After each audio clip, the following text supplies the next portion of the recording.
bamwe bazatubeshera yuko tuzi kuzimu, bazavuga ko twagiye gushaka izindi mbaraga mu Bufaransa, bazatwita abakoreshwa n'ibindi bintu. Ariko ndababwira ngo Yesu agiye gukora ibirenze, Yesu agiye gukora ibirenze, Yesu agiye gukora ibirenze, Yesu agiye gukora ibirenze. Umugore twahuriye aho bita iyo ngiyo, uwo mugore ahagurutse urusengero rwose rurahaguruka, tuyoberwa ibyabaye. Aregera ati madamu tugusengera iki? Ati ukumundeba yari atwite inda y'amezi 7. Ati inda yanjye narayitwise ngeze ku mezi 7 irahagarara, ubu maze amezi 36 ntabyara. Turasenga, madamu arazengera agiye kwikubita hasi, turamufata aravuga ngo uyu munsi nimwumva icyo numva umwuka wera ambwira. Ndi umugabo wo kubihamya. Bavandimwe, hari ikigiye kuba. Bavandimwe, ntega amatwi neza. Reba nawe, fata abasore n'abahungu bashyushye. Umukobwa avuga ati Imana imbabarire muri minsi nari mfite irari ry'ubusambanyi, uramwongoreye. Murasohoka akubwira ati wamutega imitego ko ndeba asa nayo yuzuye ariko ariyo yayo. Nuvuge wa muhungu ati Imana imbabarire muri minsi nuzuye irari, barajya baguhunga ati vaho rutanyuzuza iryo rari. Nabonye abasore bambwira ati pastor, sinzi imbaraga ho zava, ndi imbata yo kwikinisha. Abandi ati ndi imbata ya pornography. Ugenda n'ikimwaro, ngo ushaka gukira ibyaha ngo urabivuga. Twarabyatuye, ntabwo kuvuga ibyaha bituma ubikira. Bavandimwe, ndabisubiramo, ibyo dukora ntabwo ari byo bizatuma tubona ubugingo buhoraho, jamais. Ariko nanone ubutumwa bwiza bwanditswe na Luka ibice 4 umurongo wa 1. Ubutumwa bwiza bwanditswe na Luka ibice 4 umurongo wa 1. Ubutumwa bwiza uko bwanditswe na Luka ibice 4 umurongo wa 1. Turaza gusimbuka ariko reka dusome. Yesu ageragezwa na Satani. Yesu yuzuzwa umwuka wera. Yesu agira ate? Yesu yuzuzwa umwuka wera, ava kuri Yorodani, ajyanwa n'umwuka mu butayu. Amara y'iminsi 40 ageragezwa n'umwanzi. Muri iyo minsi ntiyagira icyarya, nuko ishize arasonza. Umwanzi aramubwira ati nibura umwana w'Imana, bwirira ibuye rihinduka umutsima. Dushatse twarekera aho ngaho, dusimbuke ku murongo wa 13. Umwanzi arangije ibyo amugerageresha byose, aramureka amutega ikindi gihe. Umwanzi arangije ibyo amugerageza byose, aramureka amutega ikindi gihe. Yesu asubira i Galilaya afite imbaraga z'umwuka. Inkuru ye yamamara mu bihugu byose bihereranye naho, yigishiriza mu masinagogi yabo, bose baramuhimbaza. Amen. Simbuka 16. Ajya i Nazareti iyo yarerewe. Ku munsi w'isabato yinjira mu isinagogi nk'uko yamenyereye, arahagarara ngo asome. Bamuha igitabo cy'umuhanuzi Yesaya, arakibumbura, abona igice cyanditswemo ngo umwuka w'Uwiteka ari muri nge. Nicyo cyatumye asigira amavuta kugira ngo mbwirize abakene ubutumwa bwiza. Yantumye kumenyesha imbohe ko zibohorwa, n'impumyi ko zihumuka, no kubohora ibisenzegeri, no kumenyesha abantu iby'umwaka umwami agiriyemo imbabazi. Amen. Amaze kubumba igitabo, agisubiza umurinzi w'inzu, aricara. Abantu bose bari mu isinagogi baramutumbira, nuko atangira kubabwira ati uyu munsi ibyo byanditswe bisohoye mu matwi yanyu. Bose baramushima, batangazwa n'amagambo meza avuye mu kanwa ke, bati mbese aho uyu si we mwene Yosefu? Reka turekeraho. Yesu ashimwe. Ntabwo mu by'ukuri ubuntu iyo buvuze ntabwo bwinjira mu mutima bwonyine, ubuntu bwinjirana mu mutima n'ukuri. Kuko Yesu ibyari bimwuzuye nibyo twahaweho. Ni iki? Ni ubuntu n'ukuri. Rero ubuntu bwonyine, ubuntu gusa butagira imbaraga, ubuntu gusa butagira ukuri, buhinduka amagambo. Ubwo buntu buhinduka siyansi. Ubwo buntu buhinduka ubumenyi. Ubwo buntu busuzuguza ubufite. Ubwo buntu busuzuguza Imana. Ubwo buntu bamwe babuhimbiye amazina ngo ni ubuntu buciriritse, abandi babwita ngo ni ubuntu buri extravagant, ni ubuntu abantu bakabya, ni ubuntu buramo limite. Yego, bamwe ari umugabo twigeze guhura 2015 ndumva ntibeshye, duhurira ahantu ari umukire ariko yakize yarakennye. Nuko ubukire bwaramurenze, amafaranga amaze kugera mu mutwe atangira, kandi yari umudive rwose b'abantu b'imbere, ariko amafaranga amugeze mu mutwe atangira kunyumvisha ibyanditswe uko bitari. Arambwira ngo ntiwemera ko Yesu yapfiriye abantu bose? Ni cyane. Ati rero kubw'ibyo ntawe uzajya mu muriro kuko Yesu yapfiriye abantu bose. Ndamubwira nti niba abantu bose bagomba kujya mu ijuru kandi Yesu bimusaba gupfa, nta mpamvu yagombaga gupfa, yari kureka n'ubundi bakajya mu ijuru atarinze gupfa. Icya kabiri, nta mpamvu Imana ari kuvuga ngo umwizera wese afite ubugingo buhoraho, kuko n'abatamwizera babubona.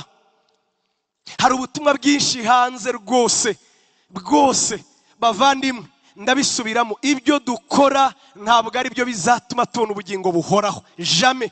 Ariko nanone twakirijwe gukora imirimo myiza. Iryo tandukaniro rirumvikana, ntitwakijijwe n'imirimo, oya. Ariko uyu nguyu wadukijije yadukirije gukora imirimo myiza. Adukiza yadukijije ngo tubeho ubundi buzima. Ntiyabanje gusaba ko dukora ngo tubone kubaho, oya, yaduhaye kubaho nk'uko umwana atavuka akora, ahubwo akura kugira ngo akore. Yego, Imana yacu ishimwe cyane. Bizaba ari igitangaza. Ndagira ngo nongere ngusubiriremo. Nakunze igitabo cy'umugenzi. Iki gitabo ndagikunda, nzakomeza nkibabwire. Pastor Duhure yarambwiye ati ariko nanjye uzakimenya gisome. Sinzi ariko yewe kuri Bibiliya iki gitabo cy'isoma kenshi nyuma yo gusoma igitabo cya Bibiliya cyangwa gusoma igitabo cy'umugenzi cyangwa gatatu usoma kenshi igitabo cyitwa Purpose Driven Life. Ibyo bitabo bisoma kenshi byitwaje mu Faransa, ndetse ibyo bitabo bisa bifite muri telefone ku buryo niyo nawe uri mu ndege ndabisoma. Bibiliya ifite verisiyo 36 twukuranyije 36.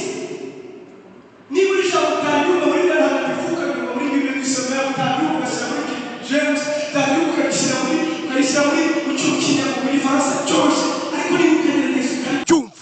N'igitabo cy'umugenzi nuko ndabisoma sinzabirambirwa, biraryoshye. Reka nkubwira kanejeje rero ngo hari umugabo witwaga Magambo. Uyu nguyu yari igitangaza.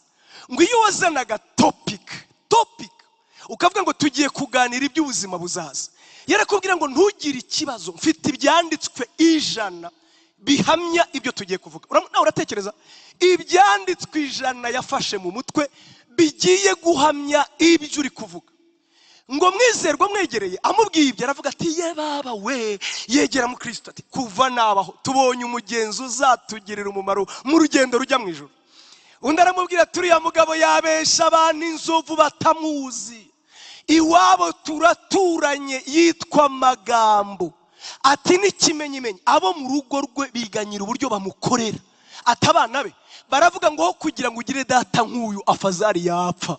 Ati umugore we ntazi uko amufata, ngo ni umugabo w'umunyarutoto. Ati cyakora iyo uri kure ni umugabo mwiza cyane, ngo ariko irushaho kumwegera ngo ubwiza bugenda bumushiraho. Avuga amagambo akomeye ngo kuri we kubaha Imana ni ukubomburanya ururimi mu kanwa. Uratekereza we ibyo yita kubaha Imana ni uko ururimi rwe rwavuze amagambo gusa. Aravuga turiye yatumye ubukristo buhinduka igitutsi, iryazina ryiza ryitwitirirwa yarihinduye ubusa. Aramubwira ngo uzi urashaka kumumenya, urashaka gusobanukirwa ibyo nkubwiye? Ati yego, genda muganira aya magambo. Atayahe ndabizi neza, ni muganira aya magambo uwo umwerurire nta kabuza ubugare bugusiga agende. Bavandimwe ntega amatwi neza, ndagusabye ntega amatwi neza. Aramubwira ngo genda uganire nawe, ngo mbega imbaraga zikiza ziyerekana zite mu mutima w'umuntu zagezemo. Imbaraga zikiza zigaragaza zite mu mutima w'umuntu zagezemo. Mwizerwa aramubwira ngo sawa. Agiye ntiyamubajije gutyo, oya, yaramubajije ngo mbega ubuntu bw'Imana bukiza bwiyerekana bute mu mutima w'umuntu. Bavandimwe, ubuntu ntabwo ari amagambo, ubuntu nimbuto igera mu mutima. Iyo igeze mu mutima igira uko yiyerekana. Uwo buntu bwagezemo agira uko abaho. Mbigereranya n'umugore watwite. Iyo umugore yatwite akavuga ngo ndashaka gucira, ntumubwira ngo ugeze imbere ya perezida, aracira. umugore utwite areka inyama akagutuma umwuka wa gerenade, ngo ndashaka umwuka wa gerenade. Ukagibaza ati se wawumvise he? Nanjye nabisomye kuri WhatsApp ngo abagore baraturanye ngo ubusenda mugirane ngo ndashaka umwuka wa ngo sheri ngo shakisha ngo nihumurize umwuka wa gerenade. Nanjye ndamubwira nti wamwohereje muri Ukraine.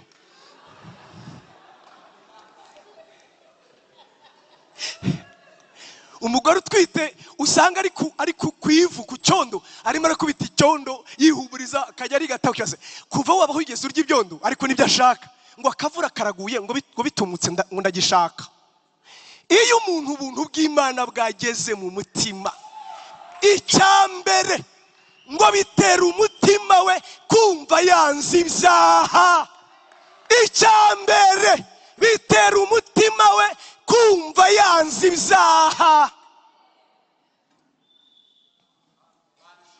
Ubuntu rero butigeze na rimwe bukwangisha ikintu, bwagarukiye mu mutwe, warasomye ibitabo gusa. Babandi birirwa babudefanda ngo urumva ngo si ukubisobanura neza, si ukubivuga neza, ntabwo turi intyoza twese, ariko hari icyo nzi, iyo bwagusesekaye mu mutima bwinjirana imbaraga zigutera kumva ibyakunezezaga bitangiye kukubihira. Iyo bwageze mu mutima utangira gukwepa abajama gusa, uba ugifite akantu k'agasoni, ariko mwajya kubyina ukajya umukwepa ati muno minsi ndi ku miti, uguhangaza kuvuga ko inzoga waziretse, ati banyandikiye antibiotique 5 ubuntu bwageze mu mutima, ahubwo baratangiye kugira ati va ku nzoga moshe, ariko uracyatinya abajama bari bukuveho, barabona wabara bayipozompo ati ndi kuri antibiotique. Ubuntu buba bwatangiye kugeramo buriya. Ubuntu bwakomanze mu mutima wa Zakayo, bwakomanze mu mutima wa Zakayo. Uyu mutipe baramwangaga, abakora commentaire biblique baravuga ngo yari mugufi. Iyo ni inengo utaziza umuntu, ngo ariko bari barabuze aho bamwishyurira, ngo ubwo babiziganaga bashaka kureba Yesu, ngo baramukonzoye bya seriye. Nawe waje ashaka amafaranga, business yanjye yahombye kubera wowe, ngo arirukanka ajya kure, ngo ajya kwitegereza Yesu, ngo amurebe gusa. Ngo Yesu ageze arati Zakayo, ati wallahi wamenyeye he? Atururuka uyu munsi ndarari wawe. Zakayo ngo biramurenga, ageze mu rugo ngo Yesu yamureba gusa akajya amubwira ati amafaranga y'abandi wariye, agakomeza. Wambuye fisi gakomeza. Ubwo ni ijisho gusa, ijisho ryonyine. Uko amukomeza kumureba atariko nanuze waramuhombeje, agakomeza. Bigeze hati mo frere mpa mahoro rero, ngiye kukubwira ikintu, uwo nambuye ndamuri hakana, hanyuma ibisigaye ndafata umugabane wabyo mpereza abakene. Umva ubuntu uko bwinjira mu mutima. Ubuntu si amagambo, ubuntu ni imbaraga, ubuntu ni agakiza. Tutazabubeshyera ngo ndabizi nzajya mu ijuru ngo reka nkomeze. Oya, yenda byakunesha gusa ukabingaruzwa muheto wabyo, ukajurira kuko byakunesheje, ukajya ubwira Imana ati ndapfuye gusa, ariko sindabona ubuntu bwagezeho ngo ibizaha bimuryohere. Ntawe ndabona ubuntu bwagezemo ibizaha bimutera konda akananuka, ukajya umureba adashyira amaraso ku mubiri, naho ubwe yarananiwe, ibizaha byamuteye kumva atameze neza. Ubuntu uwo bwagezeho ubwe arisoza, atari uko atinya yuko Imana itamubabariye, ahubwo yifuza kwezwa birenzeho. Ibindi rero ni igipindi, ibindi ni siyansi, ibindi ni akantu k'agahinte twamenye. Ubuntu bwinjirana n'ukuri mu mutima w'umuntu.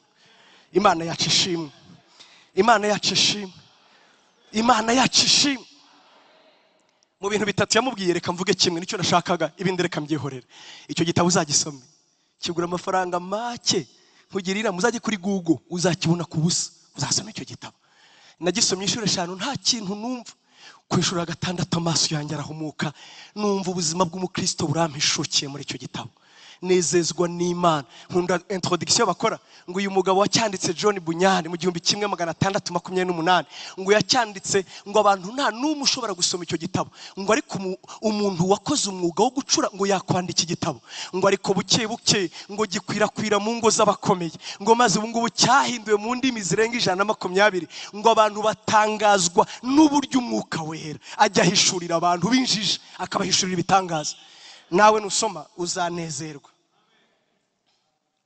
Mfite inshuti yanjye ariko sinyivuga, ntakunda gusoma na gato. Nimvuga na gato wumve nta gato, ku buryo ngiye yanguriraga ibitabo akambwira tugenda ubisome hamuzaza nkorerere zimwe. Wakangurira ibitabo ngiye nkamukorera razimwe, kandi nkamukunda akangurira ati unda kugura ikintu ushaka, tuma icyo ushaka. Ngira bya bitabo rero byari byanditse ngo iki, hari undi ushaka kungurira nzamubwira icyo gitabo. Hari ufite gahunda yo kungurira nanjye nzamubwira igitabo cy'umunyezi, mubwiye akantu gato gusa uze kubushaka. uzasome ni byiza, gusoma ntako bisa. Imana ibaho umugisha. Tuba turavuga umwuka wera. Yesu ashimwe cyane. Ukuri ni imbaraga. Twavuze ko ukuri atari amagambo. Benshi dufata ko ukuri ari urutonde rw'ubumenyi dufite kuri Bibiliya. Oya, ahubwo ukuri ni ubumenyi dufite ku ijambo ry'Imana, kuri Yesu, bwahindutse imbaraga mu buzima bwacu. Iyo mbaraga rero igomba kuba yaragize iki kubaturaho. Niba ntacyo ubuntu imbaraga y'ukuri irakubatura, humura biracyari ubumenyi, kandi ubumenyi ni ingenzi, ariko wibeshya ntibiraba ukuri. Mbega ukuri ni iki? Ubumenyi kubyerekeye Yesu uteranije imbaraga bihwanye no kubatuka. Ibyo nibyo byitwa ukuri. Ibyo bintu nibyoroshye, andika ko kantu mu mibare. Ukuri ni iki? Ubumenyi kuri Yesu Kristo uteranijeho imbaraga zizana kubatuka ku kintu kanaka bihwanye n'ukuri. Niba ibyo bitaraba turacyafite ubumenyi, ni information. Ego hari igihe rwose dusoma bikaba information nziza, tuguhaye bwa bumenyi. Ubumenyi rero bizitwa ukuri mu gihe ibyo uzi kuri Yesu byakubereyemo imbaraga, ukavuga ngo kuvaho duhuriye na Yesu ngewe yambatuye ku byaha, yankijije ibyaha byangiza imbata, yambatuye ku bwoba. Ntabwo bijya bigarukiraho, hari ubwo ukuri kujya gutanga amaguru. Turi kujyana amaguru, mvuga ntabwo ari ay'umwuka, ndavuga amaguru. Hari ubwo ukuri gutanga urubyaro. Amen. Ukuri kujya kuzura abapfuye, abari barapfuye bakabaho. Ukuri hari abantu nabo tuvuga ibitangaza bakarakara. Nanone icyo kibazo, hari igihe tuvuga ibintu nk'ibyo ngibyo ati nasenga nawe atangiye kuvuga bya bintu by'iki gihe. Hoya, ibyo si iby'iki gihe, ahubwo ni iby'ukuri. Yesu azura abapfuye, Yesu akiza abarwayi, Yesu akiza intimba, Yesu akiza depression, Yesu akiza ubukene, Yesu akiza ubugumba, Yesu akiza kugumirwa, Yesu akiza ibyago, Yesu akiza umubabaro, Yesu akiza intimba, Yesu araruhura. Nanone twigira Imana yacu ikiragi, tuyigira ikintu cy'igisitati kiraho. Ntabwo ari urutonde rw'ibyo twemera. Yesu ni muzima, Yesu ni muzima. Mu myaka hafi 25 maze nkijijwe, ndashimira Imana ko nibura hari igihe kimwe nabonye Yesu akiza. Sinzibagirwa umugore twahuriye aho bita iyo ngiyo bahita ngo ikimana, hari yabubatse inganda bahita ngo iki, ntabwo muri buhamenye, ndabizi ni mu cyaro cyane, ntabwo ariko hitwa, nibagiye izina ryaho. Mu cyaro iyo ngiyo ruguru cyane, tuhahurira n'umugore mu rusengero, twagiye kuvuga ubutumwa tukiri abajene, tukiri bato. Duhura n'umugore wari waje tuvuga ngo abantu bafite indwara zidakira aribo begera, abantu bafite indwara zananiranye abaribo baza, ibya bibazo byananiranye nibo dukeneye. Abarwaye umutwe musange turabahereza imiti, mugure fansidari, mugure bya binini bikiza imitwe, ariko muzanire Yesu ibyananiranye.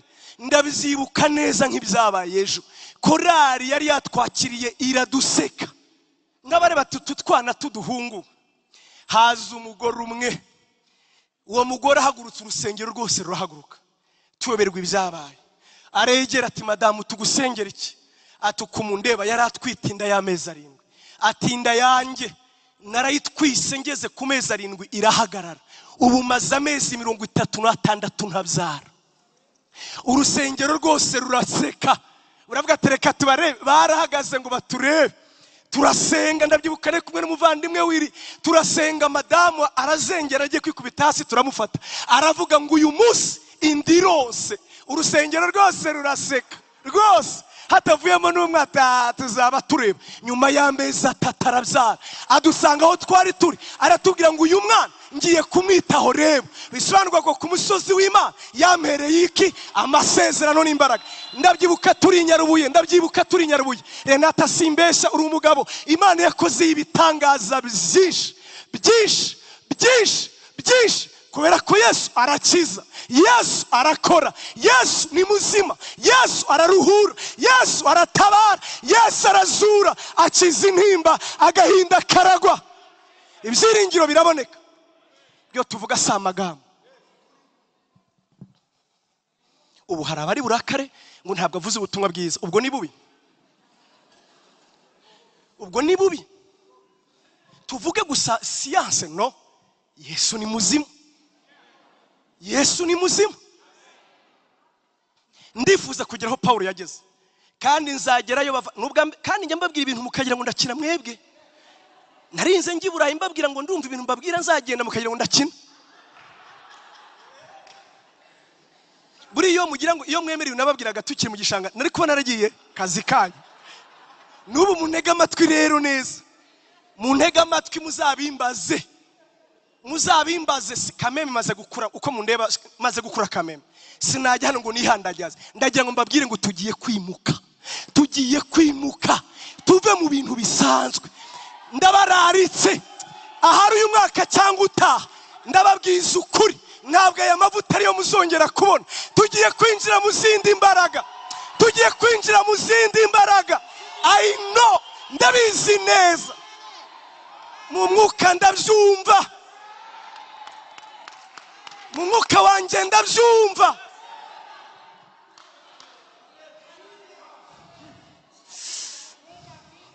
Narinze genda mbabwira ibintu mbabwira, sinzi niba ngiye gupfa cyangwa kwimuka. Murabyibuka kumba Imana ibirampangira kujya mu Bufaransa. Namwe niba munyumva neza, ndabarahira Imana simbeshe, tugiye kwinjira mu zindi mbaraga.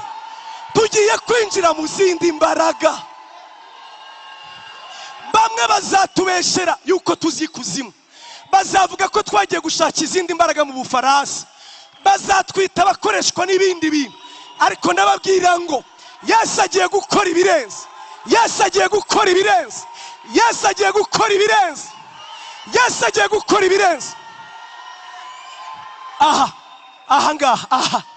Aha kuri Vivante, mama Pasteri, mama Rehoboth avuga ngo ni kuri mimbara. Hapa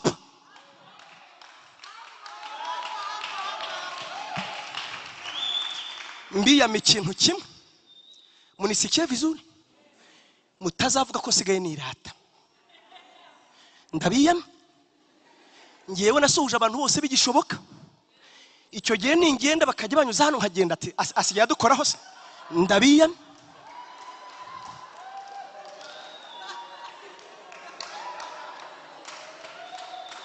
Niba ushaka kumubera n'uyu munsi duhoberane, ariko nibizanyuma Moshe.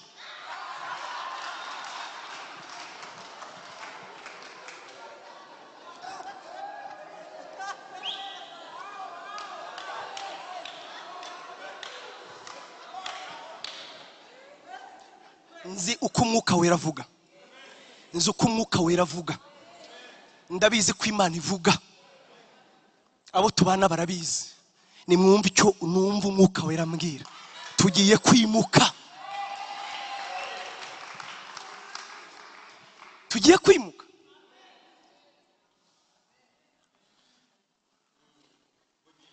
Ibyanditswe twasomye, bya bindi twaba mugiye kubona ari ubuzima mu buzima bwacu.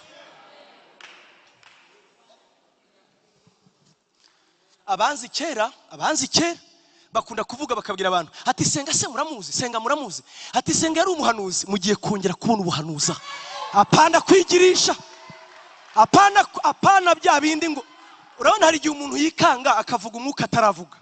Mugiye kubona umwuka wera avuga. Ndabizi neza ibitangaza bizabera. ndabizi neza ubutumwa bwiza buzagwiza imbaraga. Umwuka wera aravuga ukabyumva ko akubwiye, ntumenye igihe asohoreza ariko ukabyumva ko biri hafi, ukabyumva ko biri hafi. Ubwo ndagakuka tugiye kujya kwimuka, hari umuntu negere ndamubwira nti umwuka wera ndabyumva neza yuko umwaka utaha, yuko igihe uzaba ukikiye umwana, ndabyumva neza. Aranyubaha gusa ariko ukabona namwambira ati pastor ntugakinisha ibintu nk'ibyo, ntabwo ibintu nk'ibyo babikinisha. Ndamubwira nti nanjye sindi umwana ku buryo ntazi kumara imyaka umaze udafite umwana icyo bivuze, ariko niyo wangaye ndabyumva neza mu mwuka. Umwuka ajya avuga ukabyumva. Ndabeshya Joel ngo uriya n'umugabo wo guhamya, ngo uriya n'umugabo wo guhamya. Twari mu rugo akikiye umwana, umwuka wera ndamwumva nicaye, ndabyumva numva arabiremye muri nge. Ndamubwira nti ndabyumvise neza, nabanye nawe ndamuzi, arabimbwiye ukiye nk'iki uzaba ufite umwana. Arandeba arandakarira ndabibona, aranyubaha gusa ariko kumva avuga ati ceceka ntukavugishwe. Ndamubwira nti ndabisubiramo, anyubahira ibyo. Ndamubwira nti basunyemerera ikintu kimwe, uranyemerera kuzashima Imana naje? Nawe ngo bati nabizabese vuga ibyo uvuga. Ndabyibuka mwandikira, ndamubwira nti ndongeye ndabyanditse umwaka utaha uzabyara. Aranyandikira arambwira ngo ndatwite. Uwo mwuka yambwiye rero n'ubu ndawumva, hari ikigiye kuba, hari ikigiye kuba, hari ikigiye kuba, hari ikigiye kuba. Ndabivuga ndi umugabo wo guhamya, hari ikigiye kuba, ndi umugabo wo kubihamya. Bavandimwe, indwara zigiye gukira, ingumba zigiye kuza, ibipfamatwi bizumva, imirimo y'Imana izaba. Paulo yaravuze ngo yampaye ibitangaza, impereza imbaraga, impereza ibimenyetso, impereza ubutware, ngo kugira ngo nemeze abanyamahanga ubutumwa bwiza. Ndabihamya neza ko uyu mwuka wera azemeza abazungu, azemeza abirabure, azemeza abakomeye, kugira ngo bapfukame hasi bavuge ko Yesu ari we mwami. Ndabararitse nimvuga hano ahari yenda si bizatangirira, ariko icyo nzi hano ni mu rugo ntihazibagirana. Aha mvuga yewe nda ni muri Amerika, aha mvuga yenda ni mu Bufaransa, gusa no mu rugo ndabizi neza muzabireba. Imana igiye gukora. Ahari murareba ngo zakoresha senga, ahari yenda igiye guhagurutsa wowe, ahari yenda igiye guhagurutsa wowe, ahari igiye guhagurutsa wowe. Umwuka wera ntarobanura ku butoni. Icyo tuzi neza nuko Imana itugendereye. Si kenshi senga avuga ibi, murabizi neza. Tumaranye imyaka irenga 10, si kenshi senga avuga ibi. Ndababwira nkubwirijwe n'umwuka, tugiye kubona Imana muri iki gihe, tugiye kubona umwuka wera. Ntega gusa amatwi uwariwe tugiye kubona uwariwe. Umpe gusa amatwi nkubwira ibyo ari byo. Narababwiye ejo umwuka wera twamuvugaho ibintu byinshi bitagira igaruriro, ariko ngiye kuvuga ibintu bibiri abantu batajya bamenya cyangwa bazi buhoro. Hari umwuka wera muri nge n'umwuka wera kuri nge. Umuntu wese wavutse ubwa kabiri, umuntu wese wemeye Kristo Yesu nk'umwami n'umukiza. Paulo yandikiye Abakorinto ba mbere 12:3 aravuga ngo nta muntu n'umwe watinyuka kuvuga ko Yesu ari umwami atabibwirijwe n'umwuka. Niba waratuye ko Yesu Kristo ari umwami, umwuka wera niwe wabikoze mu buzima bwawe. Amen. Cyagihe uhaguruka utazi ibyo ukoze, njya mbwira abantu ngo iyo dukizwa bwa mbere ibyo dukoze ntituba tubizi. Uzanarebe badutamika amagambo mu kanwa, subiramo ngo mwami Yesu, mwami Yesu, ndakwakiriye. Nubuza aho mwakiriye hariho, nubuza hagiye, urabikora gusa. Ariko kirya gihe umutima wawe wemejwe kuri umunyabyaha ukeneye Imana, ntiwabivuga. Si wowe, muri kamere yawe ntibirimo, ni umwuka wera wabikwemeje. Amen. Umuntu wese wavutse ubwa kabiri, umuntu wese wakiriye Yesu nk'umwami n'umukiza afite umwuka wera. Niyo mpamvu Bibiliya ivuga ngo twakira umwuka wera tukizera. Ubwo wizeraga, ni kwanditse mu Befeso 1:13, umwuka wera twaramwakiriye tukizera. Ni nawe watwemeje ko Yesu ari umwami, niwe watsinze imitima yacu, niwe watwemeje ko tuzarimbuka ariko atubwira inkuru nziza y'ubugingo buhoraho muri Kristo Yesu. Burya si umuvuga butumwa, ni umwuka wera. Niyo mpamvu Yesu yavuze ngo naza ikintu cya mbere azatsinda bisi. Kubera iki? Abemeze ko ari abanyabyaha, icyo nicyo cya mbere. Icya kabiri ngo azabemeze ibyo gukiranuka, ngo kuko njyewe ndi iburyo bw'Imana kandi nicayeyo kugira ngo ne kubacira urubanza, ahubwo mbavugire kuri data. Icya gatatu ngo azabemeze iby'amateka. Benshi bagira ngo umwuka wera duciraho iteka, oya, ngo ahubwo azabemeze iby'amateka, ngo yuko umwami w'iyisi niwe uciriweho iteka, ariko wowe ufite ubugingo buhoraho. Ngo uwo murimo w'umwuka wera. Ariko benshi rero tugarukiraho turawufite pe. Yewe nkunda abantu nyine baba evangelique, uwo mwuka wera niwo bahora bavuga, waduhinduye kuba abana b'Imana. Umwuka kandi koko nibyo yaduhinduye kuba abana b'Imana. Uwo mwuka yaduhinduye kuba abana b'Imana. Ariko hari urundi rwego rw'umwuka wera, ndashaka kubivuga mu magambo yoroshye. Ni umwuka wera kuri njye. Munyemere turebe kuri Yesu. Yesu ubwe avuka, Yesu ubwe ni imbuto y'umwuka. Murabyibuka? Imana yabwiye Mariya, ni igice cya mbere muri Luka umurongo wa 35. Marayika yagendereye Mariya aramubwira ngo uhiriwe mu bandi bagore bose. Ngo Mariya hagarikishwa umutima niyo ndamutse, ati iyi ndemutso ni nyabaki. Aramubwira ati kundeba mvuye mu ijuru nkuzana inkuru nziza. Mariya, uzatwitinda, uzabyara umuhungu, uyu muhungu uzamwite Yesu. Undi aramubwira ati niba uvuye mu ijuru ubwo uranze neza, sindaryamana n'umugabo. Ngewe Mariya nta sindaryamana n'umugabo. Na Yakobo nukuri, niba uvuye mu ijuru urabizi ko tutararyamana, none se umwana nzamubyarane. Aramubwira ati yego, nzanye inkuru nziza. None se abandi bose babyara marayika araza? Atoya, atahubwo inkuru nkuzaniye nagira nkubwire ko umwana uzabyara azaba azitwa umwana w'Isumba byose, kandi n'ikimenyimenyi yitwa uwera w'Imana. None se bizagenda bitatu? Umva uko bizagenda. Umwuka wera azakuzaho, imbaraga z'Isumba byose zigutwikira. Nicyo gituma uzavuka atazaba ameze nk'abantu. Ntabwo ari imbuto ya Mariya na Yosefu oya, ahubwo ni imbuto y'umwuka wera. Ni ukuvuga ngo Yesu ni imbuto y'umwuka wera. Uyu rero w'imbuto y'umwuka wera, ngo umunsi umwe ajya kubatizwa na Yohana. Ngo ariko ibibyo ngo byari igihamya kwari kugira ngo Yohana ngo amenye uw'Imana yamubwiye. Ngo Yohana agitangira umurimo yumvise ijwi ati wowe uri integuza, inyuma yawe hagiye kuza umugabo n'ikimenyimenyi, wowe nta nubwo wakandagira ngo upfundure udushumi tw'inkweto ze, kuko wowe ubatirisha amazi umuntu akinika akava yari wa wundi. Atari kuyowe azajya abatirisha umwuka wera n'umuriro, abatirisha umwuka wera n'umuriro. Undi aravuga ati sinzamubwirwa n'iki? Numubatiza uzabona ikimenyetso, umwuka azamanuka mu ishusho y'inuma amutindeho. Yohana aravuga ngo mubonye ngo mbona ko ari we mwana w'Imana. Ngo ava mu mazi yuzuye umwuka. Ntabwo byarangiriye ngo umwuka nanone uwo yuzuye ahita amujyana mu butayu. Nanone kugira gute? Kuzura umwuka wera. Murumva izo etape? Icya mbere ni umwana w'umwuka yuzuye umwuka avuye mu mazi, ajyanwa nanone n'umwuka kujya kuzura undi mwuka. Kera tukimara ADEPR twaravugaga ngo abanyamwuka twagiye Abaheburayo.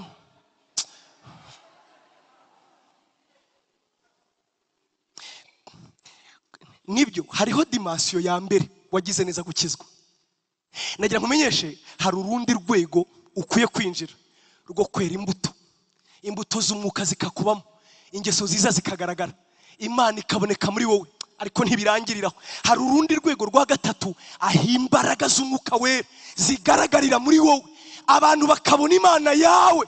Izo mbaraga zikorera mu mpano zacu, izo mbaraga zirukana abadayimoni, izo mbaraga zituma Satani ahunga, izo mbaraga zibohora abagenda bahetamishijwe n'ububata bwa Satani. Izo mbaraga nizo nkubwira ko zigiye kumanukira muri Eglise Vivante cyangwa kuri Senga. Niyo wowe utabyakira ndabyumva, nanjye azanyibuka, nanjye azangenderera. Naramutegereje igihe, ndumva igihe gisohoye ngo aze. Imbaraga z'umwuka we.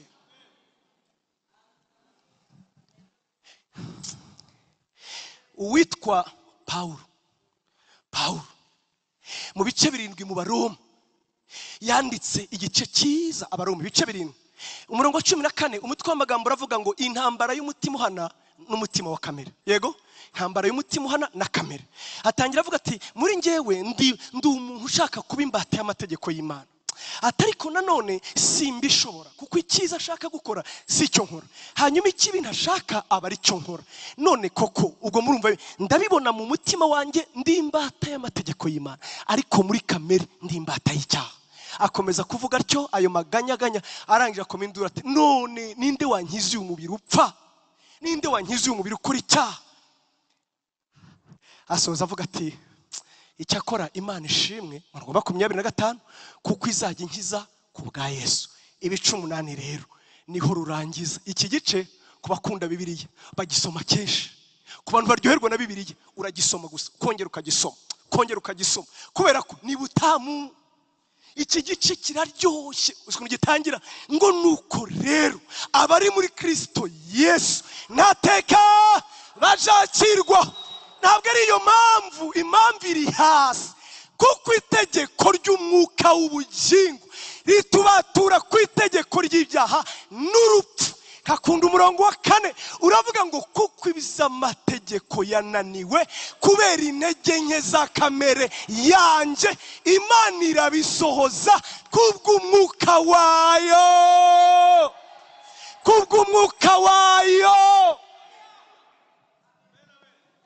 Hari ibyaha byakugize imbata, ukajya uvuga ngo njyewe ndi imbata.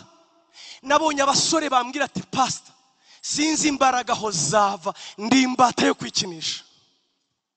Abandi ati ndi imbata ya pornography.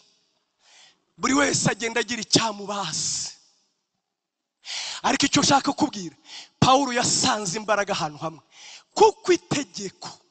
Buryo bavuze ngo itegeko ry'umwuka, abantu bumva itegeko bakagira ngo ni law. Itegeko bavugaga ni authority, ni autorité, ni ububasha. Burya itegeko ngo riruta amabuye. Iyo bavuze itegeko muri Bibiliya ntugire ngo bavuga law, tubyumva nabi hari ibintu byanditse. Oya, mu mvano babandi bakunda igihe burayo n'ikigiriki yaravugaga ngo imbaraga, ubutware bw'umwuka wera nibwo bwonyine bumvana mu buja bw'icyaha. Kubera iki? Amategeko ya Mose ni meza, utuka amategeko rwose yaravumwe mugani w'ababandi. Ntugasambane n'ibyo, ntukibe n'ibyo, ntugatukane n'ibyo, ntukarakare n'ibyo, ntukifuze iby'abandi n'ibyo. Gusa babibwiye niko aremye. Kubwira senga wo kwa Cyamweshina wavutse hahandi ukamubwira ngo ntukibi, urarushwa n'ubusa. Aremye mu kwiba.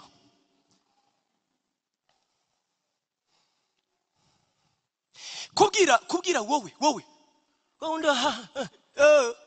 ndabizi neza turemye, niyo tutabikoze ntabwo natwe nitubizi neza, dukoze mu byaha. Kwirwa rero ubwira imbwa ngo ntikarye inyama uragira ngo ibe hitese. Dukoze mu byaha, kamere yacu nukwiremye. Amategeko rero yahawe kamere, yahawe umuntu ukoze mu byaha. Kamere nayo rero yuzuye agasuzuguro. Iyo yibwiye ngo Paulo yaravuze ngo amategeko nta kindi yamariye ngo uretse kubyutsa gusinzara yo gukora ibyaha. Kuko iyo mbwiye ngo ntukararikire, kurarikira bihita bikorera muri njye. Ngo amategeko ngo yerekanye ubindi mubi gusa. Kumbwira ngo nturebe ngo uko turi mu rusengero bavuze ngo turabafunze mwese mwahita murambirwa. Ubu hagize umusirikare uhagarara n'undi hari ati abarimo hano ntibongera gusohoka, wahita umva ukeneye kujya kuri toilette utarubishaka. Kubera iki? Itegeko rirabonetse, inzara yo kuryica ihita ibyuka muri wowe.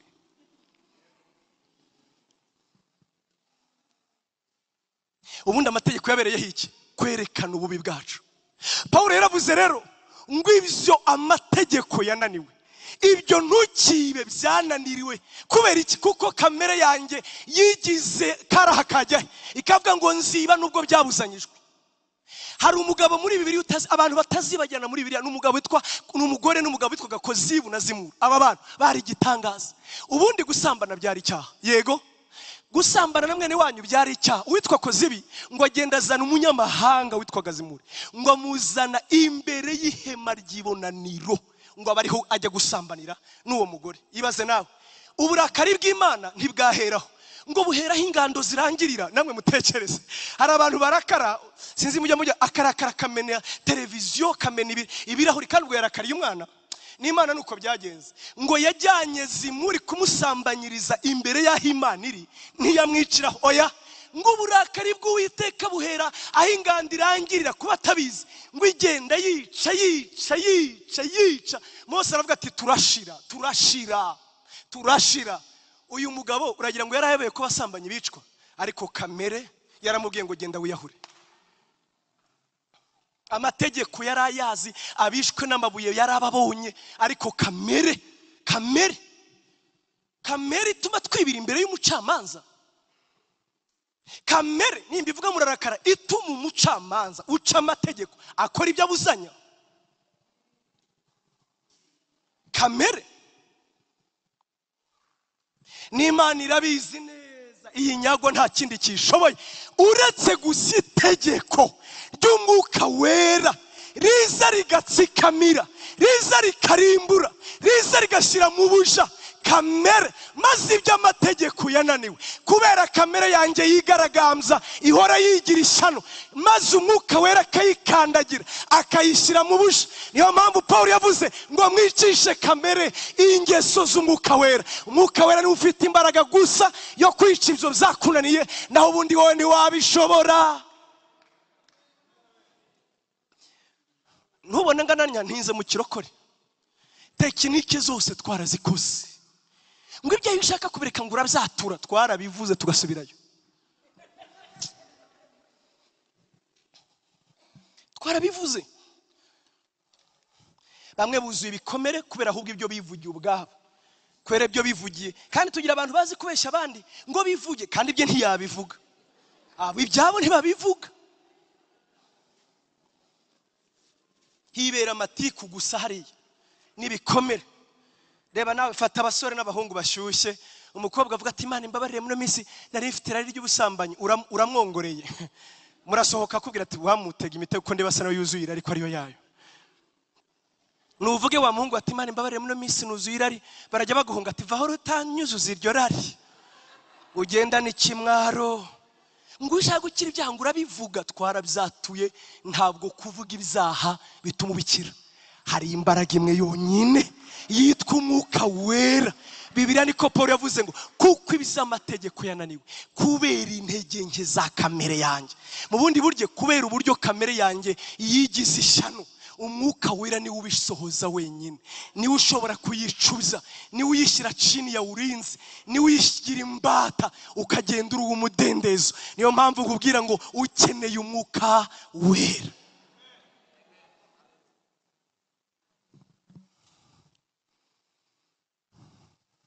Umwuka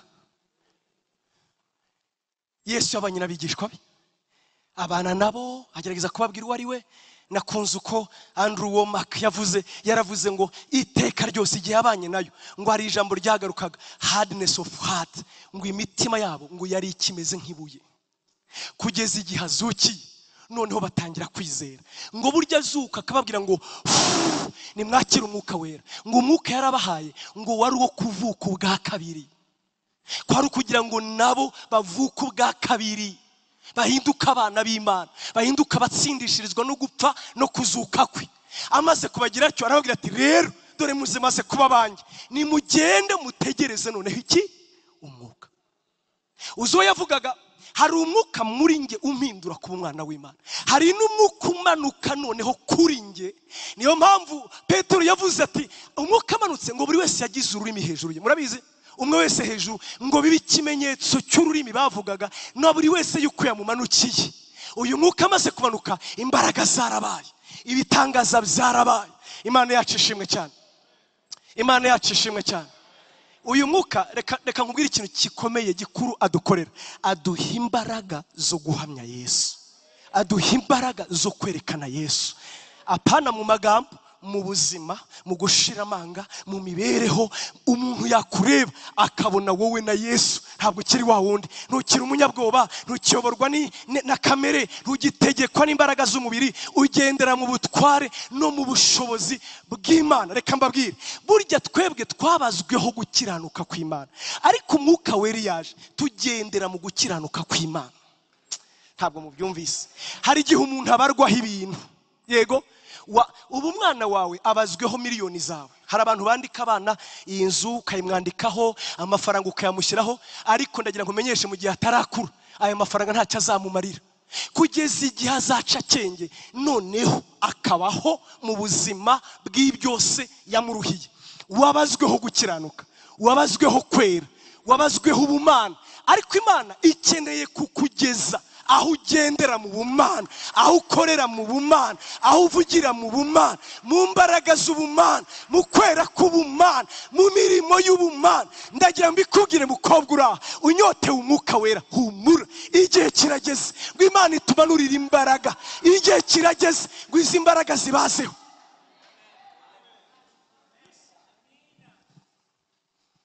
Imbaraga z'Umwuka we, ndaguhumuriza, ndabyumva.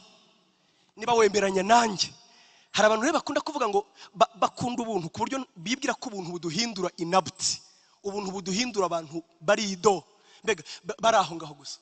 Oya, burya no gusenga ni ubuntu bubigukoresha. Wari ubizi? Gusenga ntabwo ari igikorwa cya kamere, ni igikorwa cy'ubuntu. Ubuntu nibwo butubashisha gusenga, ubuntu nibwo butubashisha gusoma Bibiliya, ubuntu budutera inzara yo gushaka kwegera Imana, ubuntu bw'Imana bwatugezemo tuzinuka ibiza hano tugashaka kuyegera. Si wowe site, ni ubuntu bw'Imana. Amen. Nkumaze ubwoba utazagira ngo uri umuntu wa kamere. Hari abantu bagiye bavuga ngo reka mbivuge gutya, urabona na Yesu ubwe yari yuzuye umwuka. Uwo Mwuka Wera niwe wamujyanaga ku musozi akirirwa asenga. We soko y'ubuntu, ntawe wasenze nkawe. Ndakwinginze, niba iyo nzara ije, ndabizi ikubyutsa mu gitondo, burya nibyo bimenyetso bya mbere, ukananirwa gusinzira, ugasenga ukabona nturangiza, burya ni ubuntu bwatangiye. Burya umenye ko ibihe byaje, umenye ko uwo ni umuriri, Umwuka Wera ari inyuma. Abantu batangira guhana twa gahunda rwo gusenga, twa gahunda sha twazasenganye. None ntago bagihana gahunda zo kujya kurya pizza kwa rando. None sha wazampaye iminsi 3, buryo uzamenye ko Imana iri miratsa, ububyutse bwatangiye. Icya kabiri, uwitwa Dr. Jones yaravuze ngo iteka ryose, ngo iyo ubutumwa bwacu bugaruka kuri Yesu, ngo tujye tumenya ko tumeze nk'abatezi igisasu cyiteguye ku explosa. Iyo rero tumutegereje, usanga nta bundi butumwa, tugaruka kuri Yesu, imirimo ye, imbaraga ze, ubuzima bwe muri twe. Ubu turimo turenyegeza, mu minsi iri imbere hari ikizaturika, imbaraga ze zizagaragara muri twe. Ubuntu bw'Imana, Umwuka Wera, Umwuka Wera amara ubwoba. Umwuka Wera kandi nongere mbivuge, akoresha ibitangaza amaboko yacu. Paulo yaravuze ngo ngewe yampaye ibitangaza, yampaye umwuka, yampaye imbaraga, ngo ampa n'amagambo. Abaroma 15:8 niko yavuze, yampaye imbaraga, ampa umwuka, ampa amagambo, ampa ibitangaza, ngo kugira gusa ngo abanyamahanga nabo bemezwe ubutumwa bwiza yuko Yesu ari umwami. Ubutumwa bwiza ntabwo ari amagambo, ubutumwa bwiza ni imbaraga, ni imbaraga. Twebwe rero tubihata, imbaraga burya zirumvikana, imbaraga ntabwo tuzihata. Ngo ariko nta mbaraga wumva ntazo yumvise nyine, yaza kuzumva wabibonye. Humura, tuzabye experiencing, I know, ndabizi neza. Twebwe ntabwo ntazagira umuntu mbeshyira ngo namuraretse ngo azaze muri Vivante, umwe wenyine. Nabwirije ahantu henshi, nta muntu nigeze nkoka ngo waje mu itorero ryacu. Oya, uwaje yarizanye, uwaje yarizanye. Ariko ndagira mbamenyeshe, harahirwa mwebwe muri abakristo sha, abandi zajya babirebera hanze. Ariko tuzimukira abashyitsi da, Imana ishimwe. igihe kirageze, hari ikigiye kuba.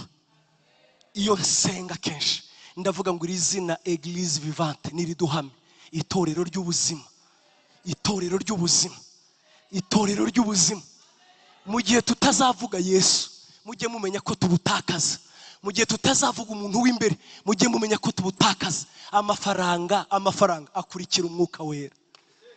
Amafaranga, umwuka yaje abantu bafunguka amaso, umwuka yaje abantu bareba kuri, umwuka yaje imiryango irafunguka, umwuka yaje yebaba we abantu barabohoka, umwuka yaje imirimo iragaragara. Umwuka wera ibintu nibisigara uko biri. Ikibi ni ukumubeshyera. Cyakora witwa Yongico yaravuze ngo afazari wamubeshyera ngo kudashaka ko akora. Ibyo mvuga birumvikana. Kubwe yaravuze ngo nibibi kwihangishwaho, ngo ariko nibura uwo muntu afite inyota noneho byaramutindiye abyihangishwaho, ngo kugira ngo ube mwitorero ritajya yemera ko akora. Twebwe rero twiteguye kubona umwuka agenda, twiteguye kubona umwuka agenda. Ahari ni ingaruka ndabyizeye, ndabyizeye we, ndabyizeye kongera kubona ababyeyi babyara, ndabyizeye kongera kubona imbaraga zikora, ndabizi ndumva umwuka binyemeza kongera kubona abarwayi bakira, ndabyizeye kongera kubona imirimo y'Imana ikora, ndabyizeye kubona impano zaka, ndabyizeye. Wowe gusa do asanga abantu asanga abantu hehe. Ubu rero abantu batwisa abanyedini ngo arabivanze, senga arabivanze, ngo buriya ngo ashizemo imirimo. No, na Yesu yabwiye ngo iki Petero se mugume mu murwa. Yabasanze barya ibigori se? Yabasanze bari muri business se? Yabasanze basenga, bategereje umwuka wera. Hari umugabo witwa Kayanja, sinabangiye kubeshya, si inshuti yanjye, ariko mureba kenshi nkunda ikintu avuga. Yakwamiye mu mwuka wera, kandi umwuka wera yubatse itorero rye. Umwuka wera yakoze imirimo muri we. Umwuka wera hakunda, hahirwa bamukunda, hahirwa bamuvuga, hahirwa bamushaka, hahirwa bamwumvira, hahirwa abavuga ngo icyampa ukaza. The Holy Spirit. Mushatse mwahaguruka tugasenga kugira ngo sinarangije. Ngewe muzabimbaze, nangiye yavuze ndagenda nkamutegereza, ndagenda nkamutegereza ahandi naberetse ku mavi mu gusenga no mu ijambo, kandi ahimbazwe amaze kugira hatugeza mu guhishurirwa Yesu. Ntabwo tuzaba tuvangirwa. Ndabizi umwuka yahuye n'ijambo habaho kuvuka, habaho kurema. Itegure nshuti yanyu umwuka wera, umwuka wera, umwuka wera. Ndabyumva ko igihe kigeze ngo umwuka wera yongere kumanuka atuneshereze ibyatuneshaga. Ndagushimiye mwuka wera ko tugiye ku experiencinga kunesha ibyaha, ko tugiye ku experiencinga kunesha ibyaha, kugiye kutugeza mu rundi rwego rwo kwera no kwezwa. Wowe tugiye kubona ukuri guhinduka ubuzima, ukuri kuba imbaraga, ukuri kubukuri, ukuri kubukuri. Ndagushimiye mwuka we, ndagushimiye mwuka we. Wowe ubabarira ibyaha, wabarira aho twakubabaje. Paulo yatubujije kugutera agahinda, ntitwatujije kukagutera, ariko twaraguhawe. Ndabizi neza ubabarira aho twababaje, ubabarira aho twaguteye agahinda, aho tutakumviye, aho twakubabaje, aho twakuzimije, aho twazimije umwuka wera. Utubabarire rwose, utubabarire rwose. Ndabizi kenshi tukubabarisha kutumvira, tukubabarisha kuvuga ntitwumve. Mwuka wera, imbere y'iteraniro ry'abera tugusabiza imbabazi. Utubabarire, utubabarire kutakumvira, utubabarire kutaba maso, utubabarire kugusuzugura agahinda twaguteje. Tugusabiza imbabazi mwuka wera, tugusabiza imbabazi. Ndabizi ntiwagiye, ahubwo turabikubwiye ngo tubabarire, dusubire muri ubwo busabane. Wongere ubona aho ukorera, wongere wuzure, wongere utegeke, wongere ukorere muri twebwe. kugeza ubwo tubatiza muri izi mbaraga, kugeza ubwo twinika muri izi mbaraga, kugeza ubwo tugeza muri ubu bushobozi, kugeza ubwo dusohoza.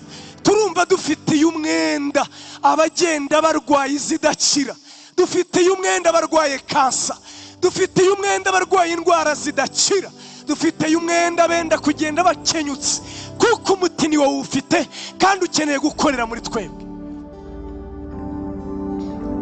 Isi izakumenyeshwa n'imbaraga, wowe gusa, wowe uza ugahamya Yesu. Mwuka Wera uraza ugahamya Yesu, Mwuka Wera uraza ugahamya Yesu muri twe. Umuhamirisha ibitangaza, umuhamirisha kugira neza, umuhamirisha ineza ye, umuhamirisha ineza n'agakiza kawe. Mwuka Wera turagutegereje, Mwuka Wera turagutegereje.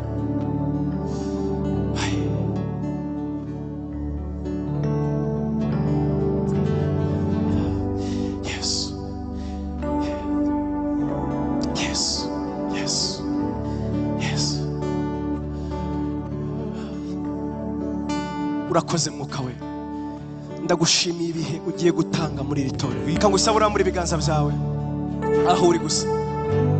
Mana, icyo ngusabye ni kimwe, nyemerera aba bantu Mwuka Wera utangire bakangure ninjoro, ubuzuzemo ibihe byiza byo gushaka mu maso hawe. Ongera ukangure abadamu bagira inzara n'inyota yo kukwegera, ongera ubakangure mu gitondo muri burakeye, uzuza inyota kugira ngo ubone aho ukorera. Tangira utunganya inzira Mwuka Wera. Umubatizo wa Yohana ari wo gutunganya inzira y'Uwiteka, ariyo nzara n'inyota byo gushaka Imana, ariyo nzara n'inyota no kwitegura kugira ngo ubone uko ubatiza, kugira ngo ubone uko wuzuza impano zazimye zatse mu izina rya Yesu. Abari barabuze umwanya, abari baragiye kure yaho, abari barihevye, abari bibwiye ko babaye imbata, abari biyebeshejwe n'ibyaha, abakugiye kure kubera ububata bwa kamere ikorera muri bo, reka imbaraga zawe, reka ikanguroma, reka ikangu. Ndavuga guhembura, hembura iyi mitima, hembura imitima, hembura imitima, hembura imitima, hembura imitima, hembura imitima Mwuka Wera, hembura imitima Mwuka Wera mu izina rya Yesu, kugira ngo ubegereze Imana, kugira ngo ubegereze Imana. Ongera wowe utangire, ongera watse, ongera uzure, ongera wegereze aba bantu Imana, ongera ubiyegereze, ongera ubiyegereze mu masengesho, ongera ubiyegereze muri burakeye, ongera ubiyegereze mu bihe bidasanzwe, ongera ubiyegereze ku karago, ongera ubiyegereze, ongera ubiyegereze mu murimo, ongera ubiyegereze. Ubatunganyiriza kubinjiriza mu yandi mavuta, ubatunganyiriza kwinjira mu zindi mbaraga. Ndagushimiye ibyo ugiye gukora, ndagushimiye abarwayi bazakirira aha, ndagushimira ingumba zizabyara, ndagushimira abakiriweho iteka ryo gupfa bazongera bakabaho, ndagushimira bihevye bari bagiye kwiyahura bazongera bakabaho, ndagushimira Yesu abakobwa bazinzwe n'imbaraga z'umubi bazongera bagashaka, ndagushimira yuko uri Imana igiye kubohora, ugatera abantu kuba mu mudendezo, maze icyubahiro kikaba icyawe. Izina rya Yesu rigashyirwa hejuru, izina rya Yesu rigashyirwa hejuru. Nejejwe nuko senga atazamenyekana, nejejwe nuko atazagira umenyekana muri twe, ahubwo izina ryawe rizashyirwa hejuru. Mwuka Wera ni wowe uzahamya Yesu, Mwuka Wera ni wowe uzahamya Yesu, maze isi ikamwizera, ikamupfukamira, ikamumenya. Tugukomeye amashyi, uragahezagirirwa ibihe byose mu izina rya Yesu. Amen, amen. Imana ibahe umugisha mwinshi. Amen, amen.